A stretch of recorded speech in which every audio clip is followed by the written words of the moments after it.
Bonjour à toutes et à tous, soyez les bienvenus. Pour ceux qui ne me connaissent pas, donc je suis Sandrine, l'épouse de Steve. En tout cas, j'ai la grâce de pouvoir partager avec vous ce matin la parole de Dieu. Vous avez les salutations aussi du pasteur Steve qui est en déplacement toujours. Il est avec le pasteur Gégé donc sur la Suisse en ce moment même.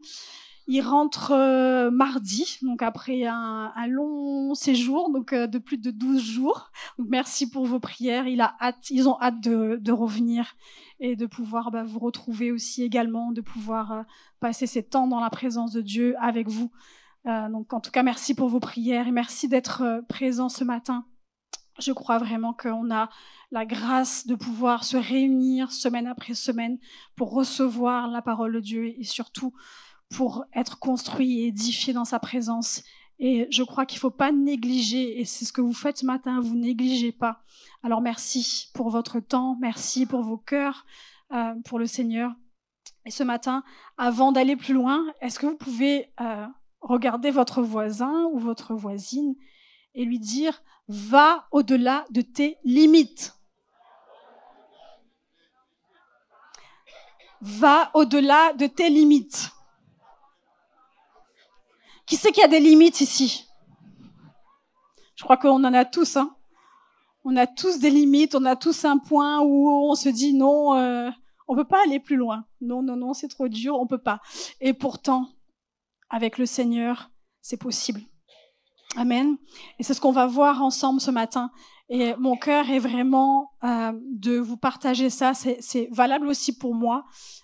C'est pas que pour vous, c'est pour moi aussi. Quand je partage la parole, c'est aussi pour m'encourager moi-même aussi à aller au-delà de mes limites avec la grâce de Dieu. Et c'est ce qu'il veut pour chacun de nous. Et la parole de Dieu nous dit que la fin d'une chose vaut mieux que son commencement. Et je crois que notre fin à nous, sur terre, vaut mieux que notre commencement. Et c'est pour ça qu'on doit chercher à aller au-delà de nos limites. Amen. Pour terminer fort, pour rendre gloire au Seigneur. Et c'est le thème de la parole de Dieu que j'aimerais partager ce matin. Mais avant, j'aimerais prier avant de poursuivre et remettre ce moment entre les mains de Dieu, si vous voulez bien. Amen. Seigneur, je te remercie pour ce moment que tu as préparé d'avance. Je te remercie parce que tu es là. Et je te demande, Seigneur, de venir prendre, Seigneur, chaque parole, chaque mot qui sortira de ma bouche, que tu puisses venir, Seigneur Jésus, oindre chaque parole et que tu puisses venir prendre toute la place, que tu puisses venir agir dans les cœurs, que tu puisses venir agir dans les corps comme tu sais si bien le faire. Tu es un Dieu bon, fidèle, qui compatit, un Dieu qui veut donner la vie et la vie abondante. Alors je te remercie ce matin pour chaque frère et sœur présent dans ce lieu et tous ceux aussi qui nous regardent sur Internet. Merci de bénir chaque frère et sœur là où il se trouve et que la gloire te soit rendue, Seigneur. Amen. Amen. Je ne sais pas si vous êtes déjà posé cette question, mais moi j'aimerais vous la poser ce matin. Est-ce que tu es prêt ou est-ce que tu es prête à laisser Dieu venir bouleverser ta vie? Je crois que c'est une question pas évidente et qui, on veut tous recevoir plus de la part de Dieu, on veut tous aller plus loin avec lui, on veut tous être bénis, on veut tous faire des bonnes choses, mais est-ce qu'on est prêt à le laisser venir bouleverser notre vie? Ça, je crois que c'est quelque chose qu'on aime un peu moins, parce qu'on aime bien en général avoir tous les avantages, mais peut-être pas les inconvénients. Mais en fait, quand Dieu vient bouleverser une vie, il n'y a pas d'inconvénients qui viennent avec. Il y a des difficultés, oui, mais il n'y a pas des inconvénients parce qu'il nous donne après les capacités pour surpasser ces inconvénients. Amen. Et c'est le premier point que j'aimerais voir avec vous ce matin, justement. Est-ce que tu es prêt à laisser Dieu bouleverser ta vie? Et je crois que c'est une question qu'on devrait constamment se poser en fonction des saisons dans lesquelles nous sommes et qu'on devrait à chaque fois peut-être faire un point tous les peut-être 2-3 ans. Est-ce que réellement je suis prête à laisser Dieu bouleverser ma vie? Juste pour un témoignage, quand j'avais 21 ans, donc c'est à ce moment-là que j'ai rencontré le Seigneur comme Sauveur et Seigneur de ma vie. Et ça s'est passé en même temps, en fait, que Steve. On a été touchés par la puissance de Dieu et par son amour le même jour, au même moment, au même endroit. Et c'est vraiment une grâce extraordinaire qu'il nous a donné de pouvoir vivre. Et on a avancé, on a cheminé tous les deux de manière différente parce qu'on est, on est différents. Hein. Donc il n'a pas les mêmes capacités que les miennes et Dieu nous a fait différents. Donc on a avancé chacun pas à pas. Mais quand en fait je me suis donnée au Seigneur, j'avais 21 ans. Et à 21 ans, en fait, on se dit qu'on a toute la vie devant soi. On se dit qu'on a plein de choses à construire, on a plein de projets, on a plein de rêves. Moi, je venais de terminer mes études, j'avais commencé à travailler, j'avais trouvé mon futur mari. Donc, et la vie commençait avec le Seigneur. Mais vous savez quoi? Le Seigneur est venu bouleverser mes plans et il est venu bouleverser ma vie à l'âge de 21 ans. Tous les projets que j'avais en tête, tous les plans que j'avais en tête ne sont pas passés comme moi je l'imaginais. Je travaillais déjà, donc j'avais je dirais un bon poste à l'époque. C'était considéré comme un bon poste quand on est fonctionnaire d'État. En général, à cet âge-là, c'est quand même une grâce et un privilège. Et beaucoup de gens me disaient, mais c'est super à ton âge d'avoir un poste comme celui-ci, tu vas pouvoir évoluer, tu vas pouvoir avoir même visé d'être cadre. Et ça s'est pas passé comme prévu. Parce que le Seigneur nous a demandé de faire des choix, et notamment un des premiers choix, après l'avoir accepté en tant que Seigneur et Sauveur, ça a été de choisir de le servir en tant que ministère. Et ce choix-là n'a pas été simple pour moi, parce que c'était laisser beaucoup de possibilités aussi pour mon futur. En tout cas, que moi, je m'étais imaginé dans ma tête. C'était abandonner une carrière, c'était abandonner une sécurité financière, c'était abandonner la possibilité de me dire que on pourra construire une maison, parce que quand vous êtes ministère de culte, c'est pas c'est pas un travail normal. La banque, quand vous allez voir une banque pour demander un prêt, elle va pas vous dire, c'est quoi votre salaire? Un ministère de culte, c'est pas un salaire, c'est pas considéré comme un salaire. Donc en général, vous ne pouvez pas faire d'emprunt. Donc dans ma tête, quand on a commencé le ministère, j'avais toutes ces craintes, j'avais toutes ces peurs, j'avais toutes ces questions sur comment on va faire, comment on va construire notre famille, comment on va avancer. Mais malgré tout, j'ai choisi de servir le Seigneur et de laisser mes craintes, de laisser mes questions derrière. Et j'ai dit, Seigneur, toi, tu as choisi de mourir pour moi à la croix. Tu as choisi de souffrir pour moi et de me donner la vie abondante. Et moi, à mon tour, je veux te montrer ô combien je t'aime. Je veux te montrer ô combien je veux te servir. Je veux te montrer ô combien ma vie doit montrer que tu existes et comment tu es bon et fidèle. Et c'est ce qui s'est passé. Donc, j'ai quitté mon emploi avec beaucoup d'a priori de mon entourage. Forcément, à 25 ans, quand vous quittez un emploi et que vous êtes fonctionnaire, les gens vont pas vous applaudir, surtout si c'est pour être dans le ministère, en tant que ministère de culte. C'est pas une position qui est recherchée. Donc c'est au contraire, c'est quelque chose qui est méprisé. Mais peu importe. Si c'était méprisé du monde, moi je savais que ça plaisait au Seigneur. Et c'est ce que j'ai fait par sa grâce. Amen. Et je le remercie de m'avoir aidé à faire ces choix. Ça n'a pas été avec mes propres forces, mais ça a été vraiment par sa grâce que j'ai réussi à le faire. Et je n'ai jamais regretté une seule fois de ma vie, depuis toutes ces années, d'avoir pris ce choix-là. Jamais. Aujourd'hui, on est 21 ans en arrière. J'ai jamais regretté. Et aujourd'hui, je me dis, si il fallait recommencer à faire ce choix, j'aurais recommencé. Et je dirais même, je me serais parlé à moi-même en disant, mais pourquoi tu t'es inquiété pour rien? Parce que c'était des inquiétudes pour rien. Mais ça, on apprend. Et c'est avec l'expérience aussi que on découvre que le Seigneur vient à notre secours, que le Seigneur vient nous enlever de la galère, qui vient emmener des solutions quand nous, on n'en a pas. Amen. Et quand les circonstances, justement, étaient compliquées, je me rappelais à chaque fois d'une chose et je me disais en moi-même, j'ai Jésus dans mon bateau. S'il est avec moi, il va pas me laisser couler. Donc si moi je ne sais pas comment payer telle ou telle chose, il va pas me laisser couler. Si moi je ne sais pas comment faire pour telle situation, lui il le sait. Et moi je dois faire une seule chose, c'est juste m'accrocher à lui et attendre qu'il vienne à mon secours. Amen. J'aimerais vous donner un témoignage dans ce sens-là sur comment une fois le Seigneur nous a secourus et est venu à notre rescousse lorsqu'on ne savait pas comment faire. Donc c'était un moment où on venait de déménager, donc on avait eu beaucoup de frais pour aménager dans cette maison, il fallait payer la caution, etc.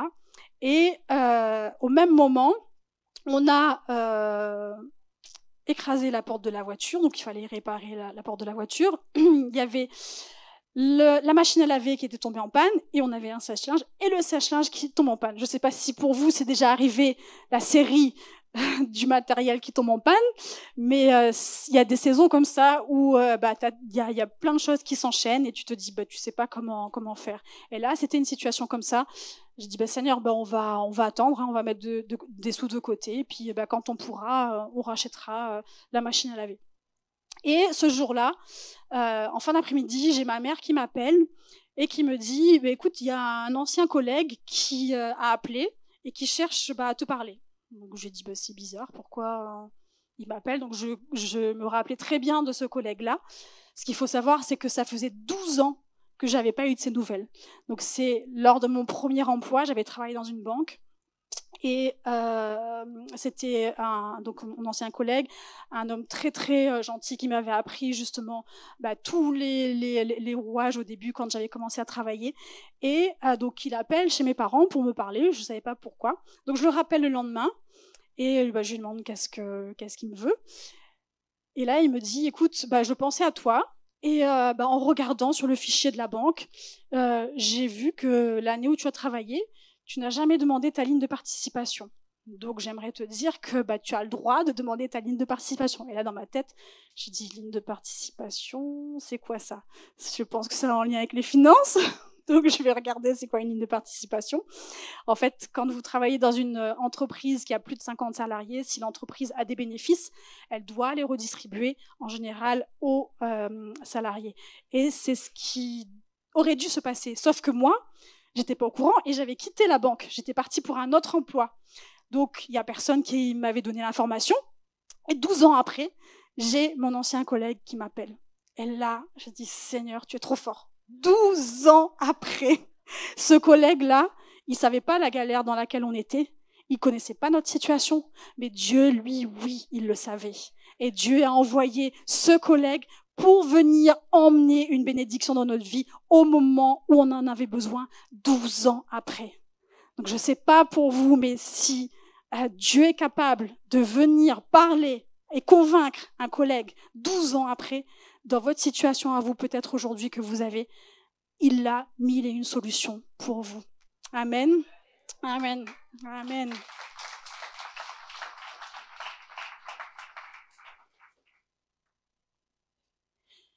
Est-ce que vous savez que Dieu a un langage d'amour?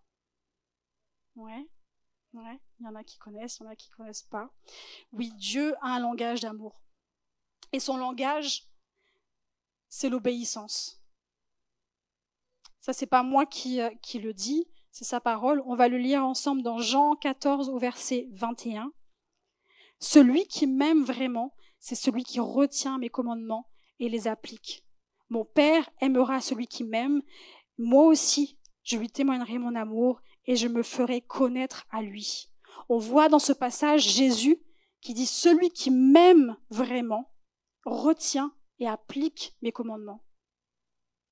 On voit que le langage d'amour de Dieu, c'est celui qui obéit, c'est celui qui écoute et qui applique sa parole. C'est son langage. On a, par sa grâce, la parole de Dieu qui est remplie de pépites, qui est remplie de commandements. Mais c'est à nous de lui montrer qu'on l'aime en les mettant en pratique. Et ça, on a l'occasion tous les jours de notre vie de pouvoir le faire. On a l'opportunité tous les jours de lui montrer ô combien on l'aime en lui obéissant. Et j'aimerais t'encourager aussi ce matin, lorsque Dieu te demande de faire quelque chose, qui n'est pas forcément, je dirais, un commandement de la parole, mais si Dieu te demande de faire des pas de foi, s'il te demande de faire des choses qui peuvent même paraître incompréhensibles ou folles, lorsque j'ai quitté mon emploi, c'était quelque chose qui était fou. J'ai même une personne dans mon entourage qui m'a dit « Mais ce que tu fais, c'est fou. De quitter un emploi en tant que fonctionnaire sans savoir comment vous allez vivre, c'est fou. » Oui, c'est fou aux yeux du monde. Mais c'était la volonté de Dieu et c'est ce que Dieu voulait pour nous. Amen. Et personnellement, quand le Seigneur nous a demandé à chaque fois de faire ces pas justement d'obéissance et ces pas de foi, j'ai toujours demandé de m'aider à accepter, à ne pas rester sur ce que moi je voulais, parce que il m'a tellement, il est venu tellement bouleverser ma vie, il est tellement venu déverser son amour dans ma vie, qu'à mon tour, je voulais lui montrer mon amour. À mon tour, je voulais lui montrer que je veux le servir, je veux le faire passer avant. Je voulais pas faire passer ma propre volonté. Je voulais pas faire passer mes projets avant. Je voulais pas faire passer mes rêves avant. Mais je voulais faire sa volonté.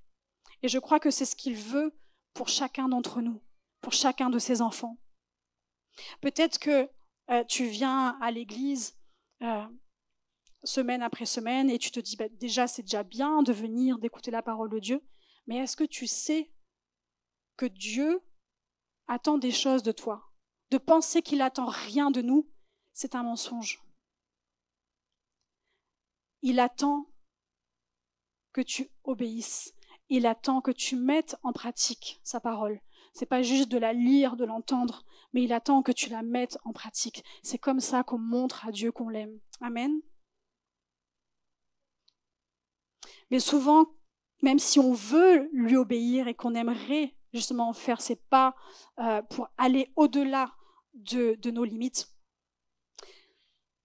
par obéissance, des fois on reste en fait bloqué, on reste, on reste à un certain niveau où on a du mal en fait, où c'est comme si qu'il y a un plafond qui nous empêche en fait d'aller plus loin. Et ce plafond-là, il est possible de le faire sauter. Ce plafond-là, il est possible de l'enlever. En 2008, le Seigneur nous a demandé de faire un autre pas de foi, qui était en fait d'aller étudier dans une école biblique. Donc à l'époque, Nathan était déjà né, donc notre fils aîné, il avait déjà 3 ans, et j'étais enceinte de Mathis, donc notre deuxième fils. Je devais avoir 4 ou 5 mois en fait de grossesse quand le Seigneur nous a demandé d'aller étudier à l'école biblique. Et à ce moment-là, je ne voulais pas, en fait. C'est un choix qui était, c'est un choix qui était contre ma volonté et franchement, je ne voulais pas. Je me suis battue pendant près de 2 ou 3 semaines avec moi-même en disant Seigneur, non, je ne veux pas y aller. Steve avait reçu ça de la part du Seigneur. Il m'a dit, écoute, il va falloir quand même qu'on prenne une décision, donc je te laisse aussi prendre le temps, et si ça vient de Dieu, je pense que Dieu va te convaincre, de toute façon, Dieu va te le dire. Mais au départ, pour moi, c'est un non catégorique, je ne voulais pas. C'était trop, en fait. Pour moi, c'était pas le timing. J'étais enceinte, il fallait qu'on parte quelques mois après. Donc, dans ma tête, je calculais, voilà, j'allais accoucher. On allait partir 2 mois et demi après mon accouchement, partir avec un bébé de 2 mois et demi dans un pays que tu connais pas et où on parle anglais. Il fallait que j'apprenne à parler anglais. Donc, pour moi, en fait, ça faisait plein de limites qu'il fallait que je fasse sauter. Et j'étais pas dans une situation où je voulais faire sauter des limites. Quand on est enceinte, en général, pour ceux qui ont déjà été enceintes, c'est pas un moment où tu te dis où il faut changer des choses. C'est un moment où tu as envie d'être posé, au calme. Tu prévois la chambre du bébé, tu prévois le tout. Eh ben non, je pouvais rien prévoir de tout cela. Je pouvais pas prévoir la chambre parce que je savais que 2 mois et demi après, il fallait qu'on parte. Donc en fait, c'est comme si que j'allais vivre ces mois qui allaient venir, mais sans, sans pouvoir profiter pleinement de ce temps-là. Et je disais, Seigneur, mais c'est quand même pas juste, c'est quand même pas cool de faire, de nous demander ça là, à ce moment-là. Tu aurais pu me demander ça, je sais pas moi, 1 an après, ou ça aurait été plus simple de partir quand Mathis avait 1 an et demi. Mais j'ai lutté jusqu'à ce que je capitule et que je comprenne que c'était vraiment la volonté de Dieu. Donc j'ai accepté ce choix-là et on a pris la décision de partir. Donc on a quitté la Réunion. Donc Mathis avait 2 mois et demi, Nathan avait 3 ans et demi du coup. Mais ça a été des mois encore de lutte même après, parce que émotionnellement, en fait, j'avais accepté ce choix-là, mais émotionnellement, en fait, j'étais toujours en train de combattre avec Dieu, en lui disant, mais pourquoi tu m'as fait changer, pourquoi tu m'as éloigné de ma famille, alors que c'est un temps où j'ai besoin d'être soutenue, c'est un temps où, quand on a un enfant en bas âge, on a besoin d'avoir des personnes qui nous entourent, enfin bref. Et pendant des mois, j'ai lutté, mais j'ai compris longtemps après pourquoi le Seigneur nous avait demandé ce choix-là. Et il voulait aussi opérer des changements en profondeur dans mon cœur et dans mes émotions. Mais ce qu'il faut savoir, c'est que ce choix-là d'obéissance a permis, en fait, à d'autres personnes de bénéficier d'autres choses. Pourquoi ? Parce qu'en fait, quand on est revenu à La Réunion, après l'école biblique, quand on est rentré à La Réunion, c'est à ce moment-là qu'on a ouvert l'école destinée. Et en fait, mon choix d'obéissance, notre choix d'obéissance, a permis que des centaines de personnes puissent recevoir ensuite la parole de Dieu au travers de l'école et soient bénies et transformées ici à La Réunion et même au-delà, même en francophonie. Amen. Donc lorsque tu obéis, lorsque tu choisis d'obéir à Dieu, les bénéfices ne seront pas uniquement pour toi. Les bénéfices, lorsqu'on obéit, sont pour les autres qui nous entourent. Alors je crois que ça vaut la peine. Même si c'est nous, entre guillemets, qui souffrons sur le moment et qui subissons, je dirais, les difficultés, ça bénéficie en fait à toutes les personnes qui nous entourent. Et je rends gloire à Dieu de nous avoir permis de vivre cette expérience et de pouvoir revenir, ouvrir l'école et de m'avoir soutenue pendant tous ces mois-là où j'avais besoin. Sa grâce m'a soutenue. Je peux vous dire que sa grâce nous a soutenus même durant ces 12 mois. Même si on a vécu des situations difficiles pendant cette période-là, c'est là aussi que la maman de Steve est décédée, ainsi que Johnny qui est présent dans ce lieu. C'est cette même année-là où sa maman est décédée. Donc on a vécu des choses qui n'étaient pas simples, qui n'étaient pas faciles, qui n'étaient pas roses, je dirais. Mais quand on sert le Seigneur et quand on choisit de lui obéir et qu'on s'accroche à lui, il nous donne des nouvelles capacités. Il nous donne des nouvelles forces. Il nous donne sa paix. Et c'est ce que je veux vous encourager ce matin. Et à comprendre également que on peut aller au-delà de nos limites en passant à une autre dimension. Je ne sais pas pour vous, mais moi je me dis aujourd'hui, celle que je suis, je ne veux pas être la même dans 1 an, ou dans 2 ans, ou dans 10 ans. Je ne veux pas rester la même personne. Je veux que Dieu me donne des nouvelles capacités. Je veux que Dieu m'emmène dans des nouvelles dimensions, dans des dimensions de foi encore plus grandes, dans des dimensions où j'ai des percées encore plus grandes. Je ne sais pas pour toi, mais moi, c'est ce que je désire et que je demande à Dieu. Parce que d'aller dans des autres dimensions, ça ne vient pas tout seul. Ça ne va pas arriver tout seul. C'est pas juste, on attend que Dieu le fasse. Non, Dieu, il va pas te faire passer à une autre dimension si toi, tu ne vas pas le chercher. Donc c'est à toi et c'est à moi d'aller lui demander. C'est à toi et à moi d'aller le chercher. De dire, Seigneur, aujourd'hui, celui ou celle que je suis, je ne veux pas rester pareil. Je veux progresser. Je veux plus de toi. Je veux plus de patience. Je veux plus de force. Je veux plus de capacité. Je ne sais pas si c'est votre cas et si vous priez dans ce sens-là, mais en tout cas, je vous encourage à le faire et à prier dans ce sens-là. On va lire ensemble dans 2 Corinthiens 3 au verset 5. Sa parole nous dit, cela ne veut pas dire que nous puissions nous considérer par nous-mêmes à la hauteur d'une telle tâche. Au contraire, notre capacité vient de Dieu. Un peu plus loin, dans 2 Corinthiens 4, 7, il est écrit « Mais ce trésor nous le portons dans des vases faits d'argile que nous sommes, pour que ce soit la puissance extraordinaire de Dieu qui se manifeste et non notre propre capacité. Que ce soit la puissance extraordinaire de Dieu qui se manifeste dans nos vies et non notre propre capacité. Je crois que c'est un verset qu'on devrait prier chaque jour. Dire Seigneur, par ta puissance extraordinaire, viens me remplir par ta puissance extraordinaire. Viens me remplir par ta puissance extraordinaire. Et pas par mes propres capacités. Et je crois que si on prie comme ça avec foi, c'est ce que Dieu vient faire. C'est ce que Dieu vient agir et opérer en nous. Il y a quelques années en arrière, lorsque Steve voyageait beaucoup plus, en fait, pour l'école dessinée, on avait différents campus ici à La Réunion, mais également sur la métropole, même au Canada. Ça, c'était avant la Covid. On était dans une période qui était vraiment particulière dans le sens où on voyait Dieu agir de manière extraordinaire, que ce soit dans la vie des frères et sœurs ou même nous, on le voyait agir en nous. Mais personnellement, en fait, on avait des situations qui, comme des blocages, on avait des situations qui venaient mettre qui venaient peser comme un joug dans nos vies. Et je ne vais pas toutes les citer, ces situations, mais je savais en fait que ces situations-là, le moyen pour passer à un autre niveau, c'était d'aller chercher avec Dieu et d'aller dans une autre dimension.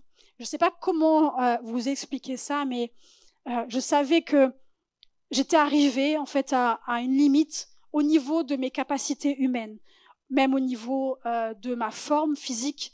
J'étais arrivée à un point où, même si en général je me fatigue pas très facilement, pour ceux qui me connaissent, je suis pas quelqu'un qui en général va me plaindre ou qui est fatigué, voilà, pour pas grand chose. Mais je savais que malgré tout, il y avait une limitation. Il y avait quelque chose qui me retenait d'aller plus loin. Et cette limitation, je ne voulais plus la garder. Et un soir, je me rappelle, quand Steve était parti, j'étais avec les 3 enfants et j'ai attendu qu'ils dorment pour prendre un temps avec le Seigneur. Et je savais que c'était un moment, en fait, une opportunité, comme une porte, en fait, que le Seigneur mettait pour aller chercher cette nouvelle dimension. Et j'ai crié au Seigneur, je lui ai dit, Seigneur, viens, je ne veux plus rester comme je suis. Je ne veux plus agir avec mes propres capacités. Je ne veux plus agir avec mes forces. Je ne veux plus travailler avec ma propre intelligence uniquement. Je ne veux plus faire les choses avec ma propre force. Je ne veux plus faire les choses avec ma propre sagesse. Je ne veux plus avancer toute seule. Et vous savez quoi, ce soir-là, il y a quelque chose qui s'est passé. Le Seigneur est venu.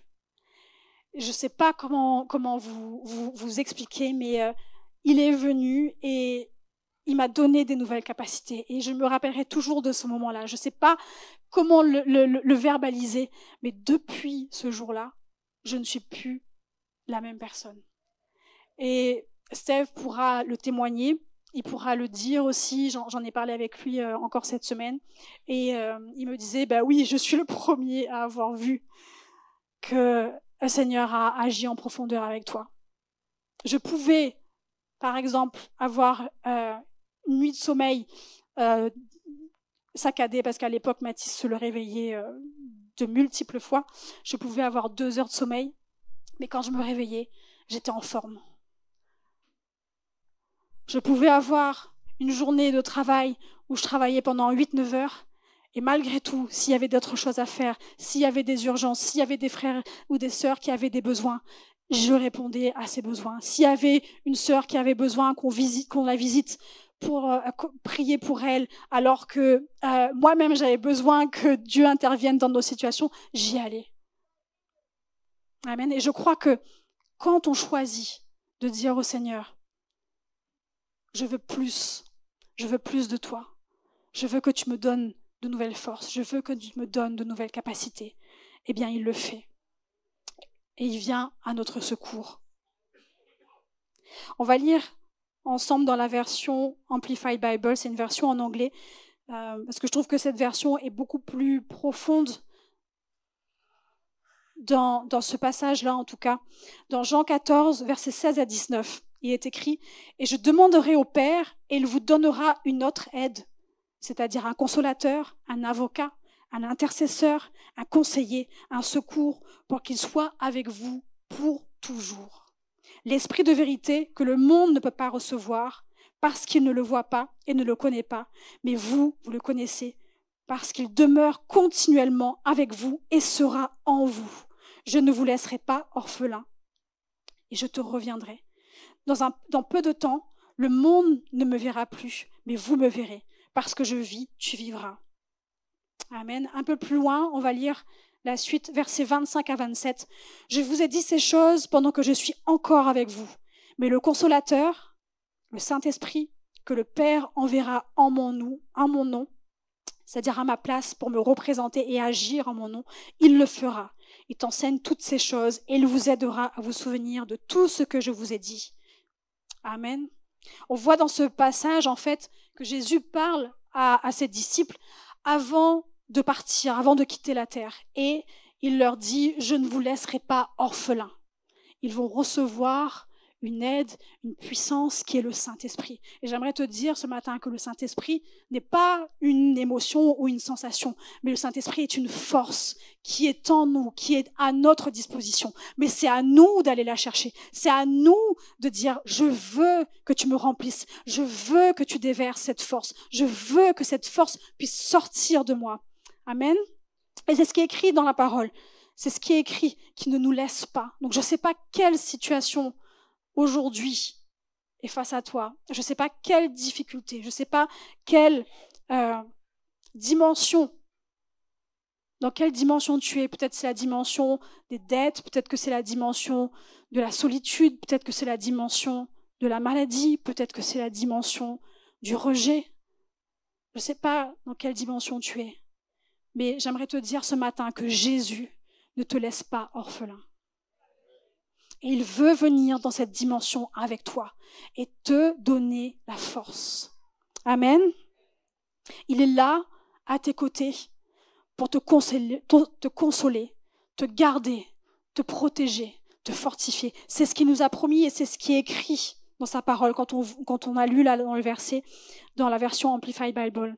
Il est notre consolateur, notre avocat, notre intercesseur, notre conseiller, fortificateur, celui qui se tient à nos côtés. Il se tient à tes côtés, même dans ta dimension de galère aujourd'hui. Il se tient à tes côtés. Ésaïe 54, verset 17 nous dit « Aucune arme forgée contre moi ne réussira, et tu condamneras toute langue qui s'élèvera contre toi en jugement. Tel est l'héritage des serviteurs de l'Éternel et la justice qu'ils recevront de moi, dit l'Éternel. » Donc s'il y a une arme qui a été forgée contre toi, si l'ennemi a essayé de te bloquer, si l'ennemi a essayé d'emmener la destruction, il est écrit que tu condamneras toute langue qui s'élèvera contre toi en jugement. Amen. Et qu'ils recevront la justice de Dieu. Ça, c'est pour les serviteurs de l'Éternel. Les serviteurs de l'Éternel, c'est toi et c'est moi. C'est les enfants de Dieu. Amen.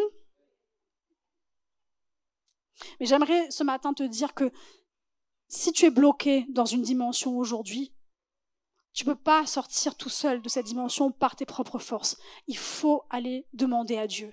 Il faut crier à lui. Il faut lui demander d'intervenir parce que Dieu fait grâce aux humbles. C'est quand on appelle, c'est quand on s'humilie, c'est quand on crie à lui qu'il vient à notre secours. Il ne va pas venir juste parce qu'il nous voit dans une galère. Il attend qu'on lui demande. Il attend qu'on l'appelle. Et ce matin, il attend que tu l'appelles. Il attend que tu lui demandes. Parce qu'il ne va pas venir nous forcer. Il va attendre qu'on le veuille.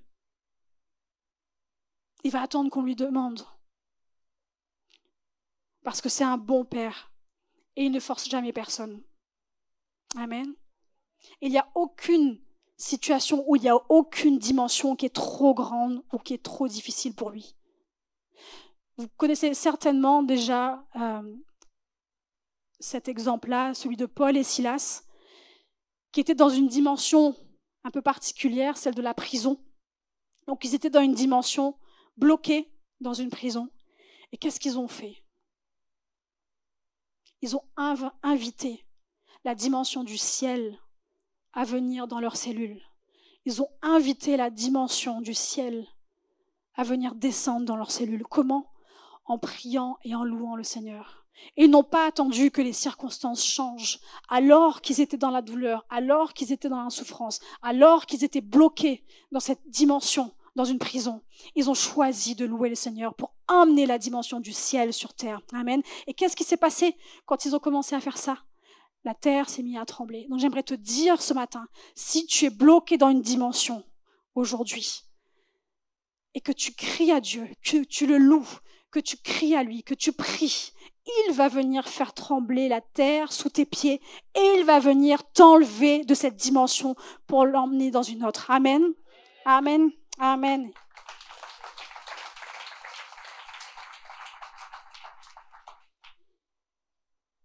Mais c'est à nous d'aller la chercher, cette dimension. C'est à nous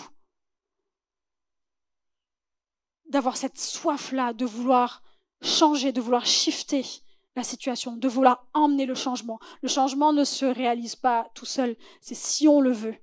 Le shift peut venir uniquement si on va le chercher. Et une situation, en fait, que j'aimerais vous partager ce matin, peut-être pas dans les détails, mais en fait, c'est une situation où je savais que la situation n'était pas normale, physiquement et humainement parlant, c'était pas quelque chose de naturel. C'est une situation en fait où il y a une dette qui est venue, une situation de dette injuste qui est venue. L'ennemi voulait en fait faire peser une dette sur nous. Et cette dette-là, en fait, en réfléchissant, c'est une dette qu'on aurait pris des années à rembourser si on devait la payer. Et cette situation, en fait, injuste, a pris plusieurs mois, en fait, avant qu'il y ait un déblocage, parce qu'il y a eu un déblocage. Mais pendant ces 9 mois, en fait, où on a dû prier, faire aussi beaucoup de démarches administratives, même on a dû prendre une avocate pour nous défendre dans cette situation. Et pendant ces mois qui passaient, en fait, au départ, j'étais focalisée sur l'injustice. Et je disais, Seigneur, mais comment c'est possible? Comment ça peut arriver? Comment on peut être bloqué comme ça alors qu'on n'a rien fait de mal? Et je restais là-dessus. Et au fil des mois, en fait, la situation ne se débloquait pas. Et j'ai compris que il y avait quelque chose qu'il allait falloir que je change au fond de moi, en fait. Qu'il allait falloir que je comprenne quelque chose dans cette situation. Et j'ai compris que c'était pas avec nos propres capacités humaines qu'on allait pouvoir changer et shifter cette situation.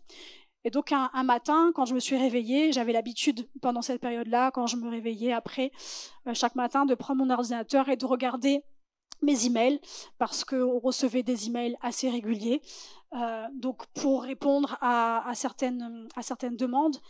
Et ce matin-là, en fait, quand je me suis réveillée, j'ai regardé mon ordi et pas d'email, mais il y avait toujours cette question sur comment on va s'en sortir, quelle solution on va trouver, comment on va faire. Et ce jour-là, je me suis dit, je suis fatiguée de me poser ces questions. Je suis fatiguée de me lever en me disant, je ne sais pas comment on va faire. Je ne sais pas quelle solution Dieu va emmener. Et j'ai décidé en fait de sortir et d'aller faire du sport, parce que j'aime bien en fait marcher et écouter un message. Ça me permet de pouvoir vraiment avoir un temps avec Dieu, de recevoir de sa part et de lui remettre aussi toutes mes inquiétudes. Et c'est un temps que j'aime prendre à chaque fois pour passer avec lui. Et ce jour-là, en fait, je suis allée marcher, puis j'écoutais une prédication. Et pendant que j'écoutais, à un moment, j'ai mis sur pause et j'ai senti qu'il y avait quelque chose qui allait se passer. J'ai senti qu'il y avait comme un portail, comme une porte que le Seigneur mettait, en fait, également, pour qu'il y ait un changement qui s'opère. Et ce qui s'est passé, c'est que donc j'ai pensé à cette dette qui pesait sur nous. J'ai regardé la mer et là, je me suis dit, c'est bon, c'est une opportunité. Et j'ai commencé à déclarer par la foi. J'ai ordonné à cette montagne de dette de se jeter dans la mer. Il y avait peut-être des personnes autour de moi, mais à ce moment-là, j'ai pas regardé qui y avait pas. Les gens m'auraient peut-être prise pour une folle, mais je me suis dit c'est pas grave. Je sais que ce moment-là, c'était un moment où il y avait une dimension de foi, où il y avait une dimension de miracle. Donc je me suis mise à proclamer par la foi. J'ai ordonné à cette montagne de dette de se jeter dans la mer. J'ai demandé à Dieu de venir faire justice sur ce dossier, sur ces circonstances. Et pareil, je sais pas comment vous expliquer. Mais j'ai su à ce moment-là, en fait, qu'il y avait eu un changement, il y avait une percée dans le monde spirituel. Dans le naturel, rien n'avait changé. J'ai terminé de faire mon sport, j'ai repris la voiture, je suis rentrée à la maison et j'ai pris le temps de raconter à Steve ce qui s'était passé parce que je savais, et au fond de mon cœur, j'étais persuadée que les circonstances allaient changer. Je savais que là, il y avait eu une victoire, sauf que les choses ne s'étaient pas manifestées encore dans le naturel. Mais 4 mois après, donc c'est pas tout de suite après, 4 mois après, on a eu un appel et cette avocate nous a dit c'est fini, tout est annulé.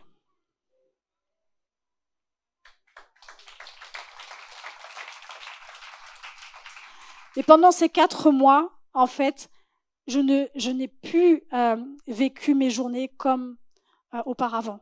J'avais cette certitude, j'avais la paix de Dieu, je savais qu'il allait agir, je ne savais pas encore comment, mais je savais qu'il allait intervenir. J'avais sa paix. Quand je me réveillais le matin, je courais plus sur mon ordinateur pour aller voir si on avait reçu un email ou pas. Et on a vu sa main de manière extraordinaire.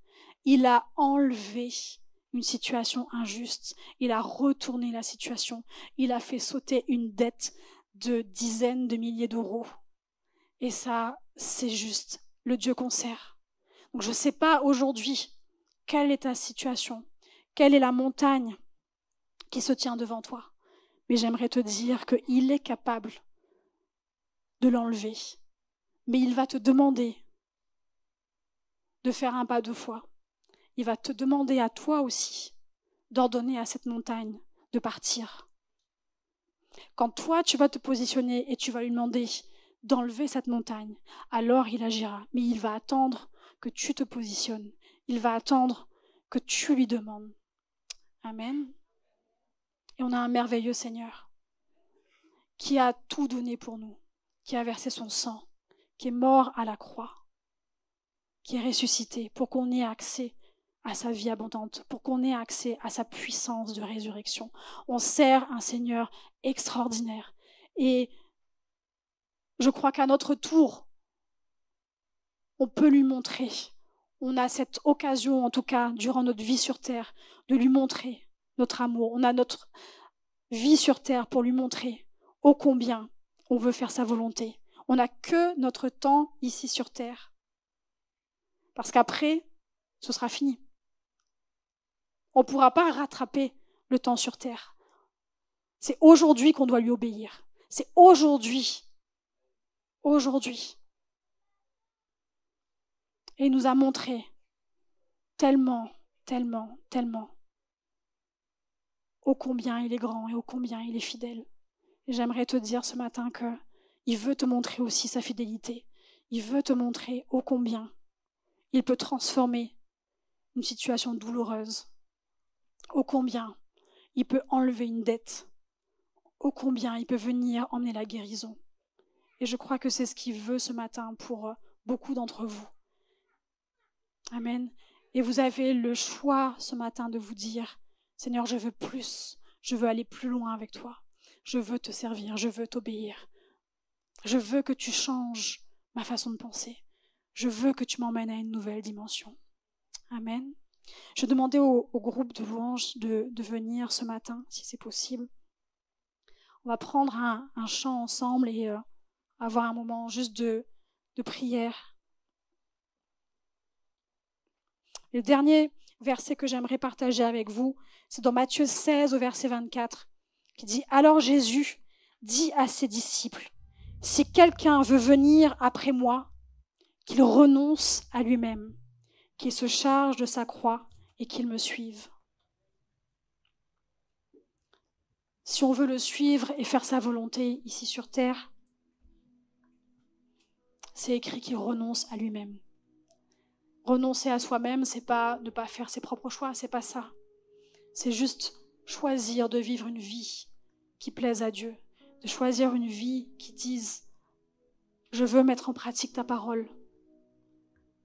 Je veux montrer à ceux qui m'entourent ô combien tu es bon et fidèle. Je veux que ma vie soit un témoignage pour ta gloire. Je veux que ma vie te glorifie. Je veux que ce laps de temps sur terre puisse être comme un tableau qui montre aux autres que Dieu existe, qu'il est bon et qu'il est fidèle. Merci d'avoir suivi ce message. J'espère que ce message a fortifié votre foi. Merci également pour tous ceux et celles qui nous soutiennent au travers de votre générosité. Vous avez en bas de votre écran un QR code qui vous conduira vers une page qui s'intitule jeveubénir.com. Merci de nous aider à propager sa parole. D'ailleurs, si ce message a fortifié votre foi et que vous connaissez quelqu'un de votre entourage qui aurait besoin de l'entendre, n'hésitez pas à lui partager ce message. Aussi, je vous encourage, si vous le souhaitez, à vous abonner à notre chaîne YouTube. Nous avons des messages nouveaux chaque semaine. Nous sommes aussi présents sur d'autres médias dont vous aurez donc les liens dans la description ci-dessous. En tout cas, merci de nous avoir suivis. Soyez bénis.